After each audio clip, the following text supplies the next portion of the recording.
BNP Paribas Banque Privée, première banque privée en France par les actifs confiés, vous présente l'édito éco. Maxime Switek. Il représente 40% de la population mondiale et près de 60% de la richesse. Les 21 chefs d'État d'Asie-Pacifique sont à Pékin depuis hier pour un sommet international. Bonjour Nicolas Barré. Bonjour Maxime. C'est l'occasion pour la Chine d'une incroyable démonstration de force. Oui, alors le meilleur moyen de s'en rendre compte, c'est de comparer deux photos. Il y a 13 ans, la Chine accueillait le même sommet et à l'époque, c'était une puissance qui promettait humblement de se plier aux règles du commerce international, des règles fixées par d'autres, en l'occurrence par nous les Occidentaux. Aujourd'hui, la Chine a multiplié son économie par 7 et c'est elle qui prétend fixer les règles. Un exemple, à l'époque, elle déroulait le tapis rouge pour les entreprises étrangères. Eh bien aujourd'hui, elle s'en prend aux multinationales qui font un peu trop d'ombre aux entreprises locales et elle n'hésite pas à les poursuivre pour des pratiques non concurrentielles, pour de la corruption, etc. En clair, la Chine le dit, elle est une grande puissance. Oui, et c'est même plus que ça. C'est-à-dire que le président chinois Xi Jinping, qui était au pouvoir depuis 2 ans,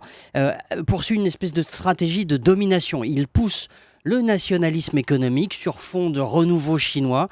L'objectif, c'est bien la domination stratégique de la zone, ce qui place la Chine en concurrence directe, évidemment, avec les États-Unis.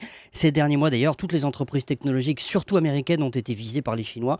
Microsoft, des entreprises qui fabriquent des composants, des puces, etc. Les moyens de l'État sont finalement mis au service de la conquête économique de manière systématique. Est-ce qu'il n'y a pas quand même un risque de retour de bâton ? Alors oui, toute puissance dominante, bien sûr, fait peur à un certain moment. D'ailleurs, en ce moment, en Chine, se déroule un salon, l'équivalent du salon du Bourget, si vous voulez, et ils sont en train de présenter toute leur panoplie militaire, des drones, des avions furtifs, des chasseurs, des avions de transport de troupes, etc. Donc on voit bien une volonté de puissance qui n'est pas qu'économique.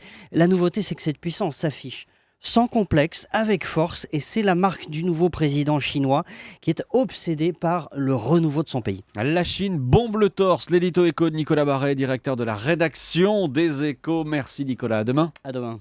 C'était l'édito éco avec BNP Paribas Banque Privée. Votre patrimoine a une histoire. Écrivons son avenir.